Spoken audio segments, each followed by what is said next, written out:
அவுதுல்லாஹி ஷைத்தானிர் ரஜீம் பிஸ்மில்லாஹிர் ரஹ்மானிர் ரஹீம். அன்பந்த நேயர்களே, பிலஸ்தீன் மீட்பு போர் 898வது நாளை எட்டியிருக்கிறது. இதில் மீடியாக்களை இன்று பெரிய அளவில் ஆக்கிரமித்துக்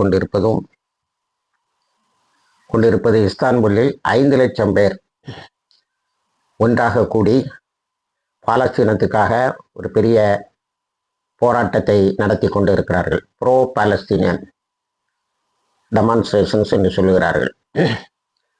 பாலஸ்தீன மக்களுக்கு ஆதரவாக உடனேயே தனி பாலஸ்தீனம் அமைய வேண்டும்.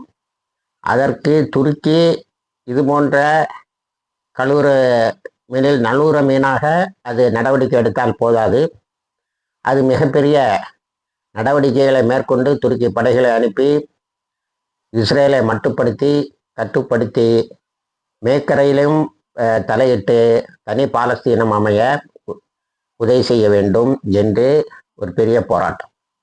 இதில் துருக்கியில் இருக்கக்கூடிய ஃபுட்பால் கிளப்பு பெரிய அளவில் ஒரு பெரிய ஏற்பாடை செய்திருக்கிறது. ஆனால் நமது ஊடகங்களுக்கு எது முக்கியம் என்று சொன்னால், ஈரானில் ஒரு போராட்டம் நடந்து கொண்டு இருக்கிறது. ஒரு பெரிய போராட்டம்னு சொல்லாட்டாலும் அதை நம்ம சொல்ல விடாது. ஏன்னா பெரிய அளவில் அதற்கு வெளியிலிருந்து அமெரிக்காவும் இஸ்ரேலும் சப்போர்ட் பண்ணுது. இது அமெரிக்கா உருவாக்கின ஒரு பெரிய போராட்டம் தான் என்பதற்கு அப்பட்டமான எடுத்துக்காட்டு என்னவென்று சொன்னால், நேற்று ட்ரம்ப்பு ஐ ஆம் லாக்ட் அண்ட் லோடட் ஈரானில் உள்நாட்டில் மக்கள் விலைவாசி ஏற்றத்துக்கு எதிராக போராடுகிறார்களாம். இவர் ஈரானில் போய் அந்த போராட்டத்தை கட்டுப்படுத்தினால் உன் மீது நடவடிக்கை எடுப்பேன், போராட்டத்தின் மீது நீ போராட்டக்காரர்கள் மீது கடுமையான நடவடிக்கை எடுத்தால் உன்னை நான் தாக்குவேன் என்ற அளவில் பேசியிருக்கிறார். ஆனால் அவர் பேசி வாயை மூடுறதுக்கு முன்னாடி ரிப்பப்ளிகன்ஸே எதிர்த்து, அமெரிக்கா அழிஞ்சு போய் கிடக்கு, அமெரிக்கா ஃபர்ஸ்ட்டுன்னா இப்போ அமெரிக்கா த ஒர்ஸ்ட் கண்ட்ரி, நீ அதை கவனிக்காம போய் ஈரானில் தலையிடுன்னு சொன்னால் அவங்க ஈரானுக்கு பக்கத்தில் இருக்க அமெரிக்க தளங்களை தாக்குவார்கள். அதாவது கத்தரில் இருக்கிறது, சவுதியில் இருக்கிறது, இதெல்லாம் அடித்து நொறுக்குவான்.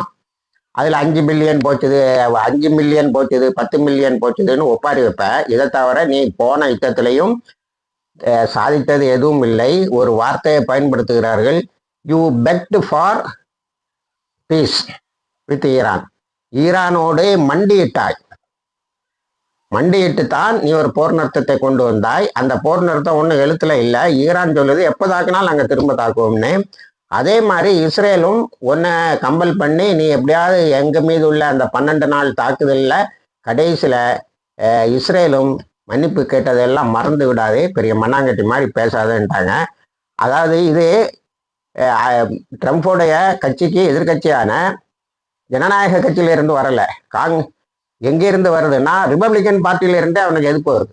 ஒரே வருஷத்தில் ட்ரம்ப்பு இவ்வளவு எதிர்ப்புகளை சந்திக்க வேண்டியதாயிட்டு, அதுக்கு பிறகு இந்த லாஸ் ஏஞ்சல்ஸ், கலிஃபோர்னியா, போர்ட்லாண்ட் ஆகிய மாநிலங்களில் ட்ரம்ப்பு தன்னுடைய சென்ட்ரல் ஃபோர்ஸை, அதாவது இங்கே இருக்கக்கூடிய எண்ணெய் மாதிரி அங்கே ஒரு ஃபோர்ஸை வச்சு அங்கே நடந்த போராட்டங்கள், லாஸ் ஏஞ்சல்ஸில், போர்ட்லாண்டில், கலிஃபோர்னியாவில் இந்த ஆட்களை அதிகமாக வெளியேற்றாங்கிறதுனாலையும் இமிகிரண்ட்ஸுக்கு வேலை இல்லாமல் ஆக்கினாலே நடந்த போராட்டங்களை தடுப்பதற்கு மத்திய காவல்துறையை அனுப்பி அங்கே கபலீகரங்களை பண்ணால், நேற்று அவங்க போட்ட அடியில் ட்ரம்ப் அங்கிருந்து விட்ரா பண்ண வேண்டி வந்துட்டு அதையும் சொல்லி காட்டுகிறார்கள். இந்த 3 ஸ்டேட்லையும் ஜாம்பவம் பலிக்கலை, கடைசியில் நீ விட்ரா பண்ணிக்கிட்ட, அதை தெரிஞ்சுக்கோ. அதே மாதிரி ஈரானில் போய் மூக்குடைஞ்சு வராதேன்னு. ஆனால் நம்ம மீடியாக்கள் அவங்க ரோல் இருக்குல்ல, ஈரானில் நடக்கிறத பெருசாக காட்டணும், இஸ்தான்புல்லில் நடந்ததை செய்தியாக கூட போடக்கூடாதுன்னு அதை அவங்க ஒழுங்காக கடைபிடிச்சிட்டு இருக்கிறாங்க. இப்போ ஈரானில் யார் போராடுறான்? ஷாஃப் அகலியினுடைய ஆட்கள் தான் போராடுறாங்க. மொசாத் ஏஜென்ட்டுகள் கூட இருக்கிறாங்க. இப்போ இதில் நம்ம கவனிக்க வேண்டியது என்னன்னா, இமாம் கொமேனி அவர்கள் 1979-80 வந்து ஈரானை ஒரு இஸ்லாமிக் ரிப்பப்ளிக்காக அறிவிக்கும் போது ஒரு விஷயத்தை சொன்னார். நான் அடிக்கடி இதை காணொலியில் சொல்லியிருக்கேன், இது ஒரு நினைவூட்டலுக்காக சொல்லுகிறேன். நீங்கள் இந்த இஸ்லாமிக் ஸ்பிரிட்டை, இந்த இஸ்லாமிய உணர்வுகளை தக்க வைத்து கொண்டே இருக்கவில்லை என்று சொன்னால், ஈரானில் நடந்த ஷாஃப் அகலிக்கு எதிரான புரட்சிக்கு எதிராக ஒரு புரட்சி 20 வருஷத்துல இல்லை 30 வருஷத்துல வந்துருன்னாரு. ஆனால் இன்னைக்கு அது 40 வருஷத்துக்கு மேலே ஆகிப்போச்சு. ஆனால் அங்கே வளர்ந்த இளைய ஜெனரேஷனுக்கு போய் சேராத கல்வி இருக்கிறது. அந்த போராட்டத்தில் ஒன்றை காட்டுறாங்க, நம்ப முடியாது நம்மளால. ஈரானில் போராடக்கூடியவங்க குரானை இருக்கிறாங்களா? அப்போ அவங்க யாராக இருப்பாங்க? இஸ்ரேலுடைய ஆளாக இருப்பார்கள். இது உண்மையிலே நடந்ததா அல்லது நமது மீடியாக்களினுடைய தகுடுதத்தமான்னு தெரியல. அப்போ அங்கே ஒரு கூட்டம், அது ஷாஃபலினுடைய ஆதரவாளர்கள், இப்போ அது பிரதானமான எதிர்கட்சியாக தன்னை காட்டிக்கொள்கிறது. அந்த ஷாஃபலினுடைய ஆட்சி வந்துட்டு ஈரான்லன்னா அவ்வளவு எண்ணெயும் கொள்ள அடிக்கலாம் அமெரிக்காவில். அதற்காக அது ஒரு வழியை தேடுகிறது. ஆனால் அதுக்கு ரியலான பயம் ஈரானில் இருக்கக்கூடிய மிசில் டெக்னாலஜியும் அது வேகமாக அடைந்து வரும் அணுசக்திகளும். இதை முடக்கிறது தான் ஒரு 5 நாளாக போய் கிடந்த நத்தியானுக்கு வந்த மாதிரி கூட இன்னும் செய்தி வரலை. வெள்ளிக்கிழமை கிளம்பி வெள்ளிக்கிழமை வந்திருக்கணும். அந்த வந்த மாதிரி கூட இன்னும் செய்திகள் இல்லை. இருந்தாலும் பொதுவாக நாம் என்ன எடுத்துக்கொள்ள வேண்டும் என்று சொன்னால், இதில் அமெரிக்கானோட டைரக்டான தலையீடு இருக்கிறது, இஸ்ரேலுடைய தலையீடு இருக்கிறது. அதனுடைய ஏஜெண்டுகள் சில கபலீகரங்களை பண்ணுவார்கள். என்ன மாதிரி நேரத்தில் பண்ணுறாங்க? உண்மையில ஈரானுக்கு மேலே அக்கறை இருந்தால் இஸ்ரேலும் அமெரிக்காவும் அவர்களை மிரட்டி கொண்டு கழிஞ்ச 15 வருஷமா 5000த்துக்கு மேற்பட்ட பொருளாதார தடைகளை போட்டுத்தான் பொருளாதார இறுக்கங்களை கொண்டு வந்தார்கள். உனக்கு இவ்வளோ நாளும் இல்லாமல் இஸ்ரேல் பயந்து பதறிட்டு இருக்கும் போது உனக்கு விலைவாசியை பற்றி எப்படி தெரிய வந்தது? இந்த விலைவாசி அவங்க எப்படி இல்லாமல் மேனேஜ் பண்ணி கொண்டு போயிட்டு இருக்காங்க. 5000 பொருளாதார தடைகள். இப்போ காசாவில் இத்த ஆரம்பித்த பிறகு ஈரான் உதவி செய்யும் போதெல்லாம் ஏதாவது ஒரு அக்கௌண்ட்ல ஒரு பொருளாதார தடை. அதை தாண்டி வளர்ந்து கொண்டு இருக்கக்கூடிய ஈரானை அங்குள்ள மக்களை கொண்டு டிஸ்டர்ப் பண்ண பார்க்குறேன்னா, அடுத்த டிஸ்டர்பன்ஸ் எப்படி வருதுன்னா, ஹூத்திஸ் அவங்க இப்போ கடல் ஆதிக்கம் மிக்கவர்களாக இருக்கிறார்கள். அமெரிக்கா சண்டை போட்டு 60 நாள் சண்டை போட்டு நேரடியாக சண்டை போட்டு தோத்தது. அங்கேயும் எழுதப்படாத கடைசியில் ஒரு போர் நிறுத்தத்தின் மூலமாக தான், மண்டியிட்டதன் மூலமாக தான் அமெரிக்கா தப்பித்து கொண்டது. இப்போ அமெரிக்கன் ஃப்ளீட்ஸ் 5 பெரிய கப்பல் படைகள் இருந்து பாருங்க, அது அவ்வளோத்தையுமே அடித்து உடைச்சாங்க. அதை 6 வருஷத்துக்கு மேலே தான், 6 வருஷத்துக்கு பிறகு தான் அவங்கள அந்த கப்பல்களை சீர் செய்து கொண்டு வர முடியும். அதுக்கு 6 வருஷ காலம் ஆகும்னு சொல்லியிருக்காங்க. அப்படி எவ்வளோ பெரிய நஷ்டங்களை சந்தித்து இருக்கிறது. இதனால தான் அவனுடைய ஜனநாயக கட்சிக்கு, அவனுடைய குடியரசுக் கட்சி தலைவர்களே அவனை எதிர்த்து விட்டார்கள். கொலாப்ஸ் ஆகி கிடக்கு அமெரிக்கன் பொருளாதாரம். அமெரிக்காவுடைய பொருளாதாரம் அழிந்து போய் கிடக்கிறது. அதை சீர் செய், அதை விட்டு போட்டு ஊரெல்லாம் போய் அடி வாங்கிட்டு வராதுன்னு சொல்றாங்க. இதில் என்னன்னா, பொருளாதார ரீதியாக ஈரானை விட மோசமான நிலையில தான் அமெரிக்கா இருக்கிறது என்பதுதான் உண்மை. ஆனால் தூக்கி பிடிப்பதற்கு இந்த பணம் தரும் பசுக்கள் யுஏயும் அதே போல மற்ற நாடுகளும் சவுதியும் கத்தரும் இருக்கின்றன அள்ளி அள்ளி கொட்டுவதற்கு. இப்போ இஸ்ரேல் ஒரு தாக்குதலை கத்தரை நடத்தின பிறகு அவங்களும் கொஞ்சம் ஆலோசிக்க ஆரம்பிச்சிட்டாங்க. அதே பிறகு இஸ்ரேலு தன்னுடைய கெடுபிடிகளை அதிகரித்து கொண்டே இருக்கிறது. அதுக்கு முன்னாடி நம்ம ஒரு முக்கியமான விஷயம் பார்க்கணும். சுவிட்சர்லாந்து, அயர்லாந்து இப்படி பல கிறிஸ்தவ நாடுகளில் நியூ இயர் செலிப்ரேஷன்ஸை, புது வருடம் வந்து அவங்களுக்கு ரொம்ப முக்கியம், புது வருட விழாக்கள், அதையெல்லாம் கேன்சல் பண்ணிட்டு பாலஸ்தீன மக்களுக்காக போராடி இருக்கிறார்கள். இது நமது பத்திரிகைகளிலோ மற்ற ஊடகங்களிலோ செய்திகள் இடம்பெற வேண்டும் என்று நமது ஊடகங்கள் நினைக்கவில்லை. அதெல்லாம் சப்ரஸ் பண்ணிட்டு ஒரே ஒரு இடத்துல தான் போராட்டம் நடக்குது, அது ஈரான்லங்கிற மாதிரி காட்டிக்கிட்டு இருக்கிறாங்க. அதுவும் எவ்வளவுப்பட்ட கேவலமான ஆட்கள் அந்த போராட்டத்தை நடத்துகிறது. திருக்குரானுக்கு எதிரான ஆட்கள்னா அவங்க யாராக இருப்பாங்க? பெரும்பாலும் முஸ்லீம் அல்லாதவர்களாக இருக்க வேண்டும். அப்போதான் அது நடக்கும். இதுக்கு 2022 ஒரு பெண் வந்து ஒரு போலீஸ் ஸ்டேஷனில் வச்சு இறந்ததையும் கூட சேர்த்துக்கிட்டாங்க. இவ்வளவு கேவலமான ஒரு ப்ரொஜெக்ஷனை ஈரானில் ஏதோ இவங்களால அடிக்க முடியாத ஈரான் மக்கள் அடிக்கிறாங்கங்கிற மாதிரி காட்டி குளிர் காய்ந்து கொள்ளுகிறார்கள். அது விரைவில் அந்த போராட்டங்கள் நிற்கும். அடுத்தது யமனும் யுஏயும் சேர்ந்து என்ன செய்தாங்க, கல்ஃப் ஆஃப் ஏடனில் உள்ள இன்டர்நேஷ்னல் ஏர்போர்ட் யாருக்குன்னு இருந்தது, இப்போ அது க்ளோஸ் ஆகிருக்கு. இப்போ யமனே கையில் எடுத்துக்கிட்டு ஹூத்திஸ் கண்ட்ரோலுக்குள்ளேயே அது வந்துட்டு இப்போ சவுதி அரேபியாவும் ஐக்கிய அரபு அமீரகமும் சேர்ந்து யமனை டிஸ்டர்ப் பண்ணிட்டு இருந்தது. இவங்களுக்கு இடையில சண்டை வந்தது, ஹூத்திஸுக்கு வசதியாக போச்சு. அப்போ நீ போய் ஹூத்திஸை டிஸ்டர்ப் பண்ணணும், அதுக்காக ஹூத்திஸை ஏதாவது பண்ணணும். ஏன்னா இராணுவ தாக்குதலால் ஜெயிக்க முடியலை ஹூத்திஸை. அப்போ உள்நாட்டில் ஏதாவது பிரச்சனை பண்ணணும், ஈரான் பாணியில் கொண்டு போகணும் அப்படின்னு கொண்டு போனதில் இப்போ சண்டை யாருக்கெல்லாம் வந்துட்டுனா சவுதிக்கும் சவுதி அரேபியாவுக்கும் ஐக்கிய அமீரகத்துக்கும். இதில் நம்ம கவனிக்க வேண்டியதுன்னா இவனும் ஒரு நாள் கூட ஈதனுக்கு கூடயோ அதாவது இஸ்லாமோபியை வளர்க்கக்கூடிய ஐரோப்பிய நாடுகளுக்கு கூட எதிர்த்து நின்னதே கிடையாது, மூச்சு விட்டது கூட கிடையாது. ஆனால் தங்களுக்குள்ளால சண்டை போட்டுக்கிடவும் முஸ்லிம்களிடையே வலுப்பெற்று வரக்கூடிய ஹூத்திஸ் போன்றவர்களை பலவீனமாக்குவதற்கு எவ்வளவு பில்லியன் டாலர் வேணாலும் செலவழிக்கிறாங்க.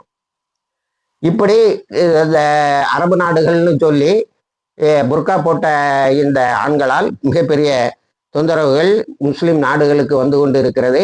முக்கியமான சக்தியாக வளர்ந்து கொண்டு இருக்கக்கூடிய ஈரானு, ஹூத்திஸு, ஹமாஸு போன்ற சக்திகளுக்கு பெரிய மிரட்டல்களை விட்டு கொண்டு இருக்கிறார்கள். அதுக்கு எதிராக போராடுற இஸ்ரேலுக்கும் அமெரிக்காவும் பணம் கொடுக்குறாங்க. இதை நம்ம மனசில் வச்சுக்கணும். அடுத்தது, இஸ்ரேல் 37 தன்னார்வ குழுக்களுடைய பெர்மிட்டை, அதாவது தன்னார்வ குழுக்கள் தான் இப்போ அந்த மக்களை வாழ வைக்கிறாங்க, அவங்களுடைய பெர்மிட்டை கேன்சல் பண்ணியிருக்குது. அடுத்தது, சோமாலியாவில் போனது மிகப்பெரிய தோல்வியாக போச்சு. சோமாலியா இஸ்ரேலும் வேண்டாம், அதனுடைய பிரச்சனையும் வேண்டாம், இங்கே யாரும் வரக்கூடாது அப்படின்னு சொல்லிட்டான். காசாவில் உள்ள மக்கள் அவர்களாக வந்தால் நான் எல்லா வசதியும் செய்து கொடுத்து உட்கார வைப்பேன், ஆனால் திரும்ப அவங்க சூழ்நிலை சரியானவன்னா காசாவுக்கு போகிறதுக்குள்ள ஏற்பாடையும் நான் பண்ணுவோம்னு சொல்லிட்டுது.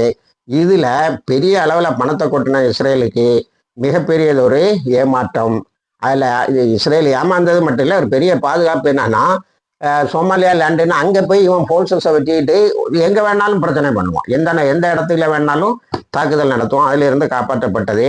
அடுத்தது, காசா மக்களுடைய பிரச்சனை உலக அளவில் ஈரானுடைய போராட்டம் இஸ்தான்புல்லோடைய போராட்டத்தை விட அதிகமாக கவனத்தை கவர்ந்திருக்கிறது. ஜாக்கி ஜானுன்னு சொல்லக்கூடிய அந்த சூப்பர் ஸ்டார் காசா பகுதிக்கு போய் அந்த மக்கள் அங்கே உள்ள குழந்தைகள் வாழவும் முடியாது போல தெரியும்னு ஒரு அறிக்கை விட்டுருக்காரு. இது பெருசாக ட்ரெண்ட் ஆயிருக்கு. அதே மாதிரி இன்னொரு ஆக்ட்ரஸ் ஆஞ்சலியா ஜோஹிங்கிற ரஃபா சைடில் போய் அங்கே நடத்திருக்கிற ஈடுபாடுகளை பார்த்து மிகவும் வேதனைப்பட்டு ஒரு செய்தியை வெளியிட்டு இருக்கிறார். அதுவும் உலகத்தை வளம் வந்து கொண்டே இருக்கிறது. ஆக ஒரு பக்கம் ப்ரோ பாலஸ்தீன் போராட்டங்களை ஒன்றும் இல்லாமல் ஆக்கிறதுக்கு ஈரானில் பிரச்சனை பண்ணி ஈரான் போராட்டத்தை பெருசாக காட்டி, ஈரானில் இருக்கக்கூடிய அலி காமினியினுடைய ஆட்சியை யாரும் விரும்பலைங்கிற மாதிரி ஒரு இது, அங்கே இஸ்லாத்துக்கு எதிராகவே போராட்டம் நடக்குங்கிற மாதிரி குரானை இருக்குதா ஒரு இமேஜை காட்டுறானோ, அது உண்மையாக இருக்க வாய்ப்பில்லை. இருந்தாலும் அதை அவர்கள் எதிர்கொள்வார்கள். அதே போல, ஆனால் அதையெல்லாம் மிஞ்சி இந்த ரெண்டோருடைய ஸ்டேட்மெண்ட்டும் பெரிய அளவில் நின்று போச்சு. இதில் ஹிந்து ரஜப் குரூப்பு இன்னொரு இஸ்ரேலிய இராணுவத்தை சார்ந்த ஒருவன் மீது செக்கஸ்லோவியா ரிப்பப்ளிக்கில் ஒரு கேஸை ஃபைல் பண்ணியிருக்காங்க. இஸ்ரேலிய இராணுவத்தில் இருக்கவுடனே இஸ்ரேல்லையும் இருக்க முடியல, இவன் வா போய் சாவுங்கிறான் போர்க்களத்தில், அவன் தற்கொலை பண்ணிக்கிட்டான். சரி, அங்கிருந்து ஓடி உலகத்தில் வேற எங்கேயாவது போய் ஒழியலாமான்னு பார்த்தா அங்கே ஹிந்து ரஜப் குரூப்பு காத்துக்கிட்டு இருக்கு. வந்தவுடனே கேஸை போட்டு அரெஸ்ட் பண்ண வைக்கிறான். அங்கே லாட்ஜில் தங்கி இருக்கக்கூடிய ரூமுக்கு போய் பொருட்களை எடுக்க முடியாமல் ஓடலாம், அகதியா எங்கேயா போய் வாழ்வான். இப்படி ஒரு சூழ்நிலை அங்கே இருந்து கொண்டு இருக்கிறது. அதுக்கு பிறகு வெஸ்ட் பேங்கில் புதுசான செட்டில்மெண்ட், அதிகமான செட்டில்மெண்ட்டை 2025 கொண்டு வந்ததா ஒரு தகவல் இருக்கிறது. இப்ராஹிம் மாஸ்கின்னு சொல்லக்கூடிய நம்ம இப்ராஹிம் ஹலீல் மாஸ்கின்னு சொல்லுவாங்க, அந்த மஸ்ஜிதை முழு நிர்வாகத்தையும் இஸ்ரேலே கையில் எடுத்துக்கொள்ளும் என்ற ஒரு சட்டம் வந்திருக்கிறது. அடுத்தது, இந்த நாள் 130 பேர் அல் அக்ஸா பள்ளிவாசலுக்கு போய் பிரச்சனை பண்ணியிருக்காங்க. ஆனால் வெள்ளிக்கிழமையில் அத்தனை கெடுபிடுகளையும் தொடர்ந்து 65,000 பேர் அல் அக்ஸாவில் தங்களுடைய தொழுகையை நிறைவேற்றி இருக்கிறார்கள்.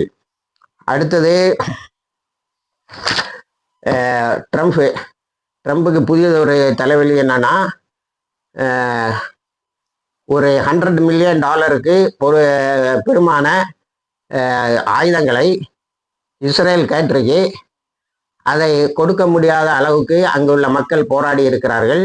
காங்கிரஸில் ஜனநாயகவாதிகள் அதை பெரிய அளவில் தடை செய்திருக்கிறார்கள். அப்புறம் சொஹரான் மம்தானி இந்த நாள் இது பதவியேற்றிருக்கிறார். திருக்குரான் மீது பதவியேற்றிருக்கிறார். நான் திருக்குரான் மீது சத்தியம் செய்கிறேன் என்று அவருக்கு பதவி பிரமாணம் செய்து வைத்த தலைமை நீதிபதி என்ன சொல்லியிருக்கிறார் என்று சொன்னால், காட் வில் ஹெல்ப் யூ. குரான் அப்படி மூடினோடனே காட் வில் ஹெல்ப் யூ, அல்லாஹ் உங்களுக்கு உதவி செய்வான் என்ற வாசகங்களோடு அதை நிறுத்தி இருக்கிறார். சோரான் மம்தானி, நான் எந்த கொள்கையும் விட்டு கொடுக்க மாட்டேன், தொடர்ந்து என்னுடைய ப்ரோ பாலஸ்தீன ஸ்டேட்டு, ப்ரோ பாலஸ்தீன ஸ்டாண்டு, அதாவது பாலஸ்தீன மக்களுக்கு ஆதரவாக நான் இருந்து கொண்டு இருப்பேன் என்பதை அதில் உறுதி செய்திருக்கிறார். இப்படி உலக அளவில் இஸ்ரேலும் அமெரிக்காவும் அரபு நாடுகளுக்கிடையும் இதர பகுதிகளிலும் பிரச்சனைகளை உண்டு பண்ணி நியூஸ் மீடியா முழுவதும் சோமாலியாலண்டனா என்ன, ஈரானில் என்ன, இஸ்தான்புல்ல அவங்க பெருசாக காட்ட விரும்பலை. ஏன்னா 5 லட்சம் பேர் ஒரு போராட்டத்தில் கலந்து உலகையே உலுக்கி இருக்கிறாங்க. இப்படி இப்போ பலமாக இருக்கக்கூடிய ஈரானில் பிரச்சனை பண்ணணும், ஹூத்திஸுக்கு பிரச்சனை கொடுக்கணும், ஹமாஸு இங்கே இப்போ பயங்கரமான சூழ்நிலையில் இருக்கிறாங்க. அதாவது புயலும் மழையும் 25 பேரை ஷஹீதாக்கி இருக்கிறது. அந்த ஹமாஸை எப்படி ஆயுதமற்றவர்களாக ஆக்க வேண்டும், இதை பற்றி தான் செய்திகள் இருக்கிறதே தவிர உலகம் மொத்தத்தில் இஸ்லாத்தையும் இஸ்லாமிய இயக்கங்களையும் சுற்றி வருகிறது. இணைந்திருங்கள், தகவல்களை தருகிறோம். வாஹிர் தவானா அல்ஹம்துலில்லாஹ்.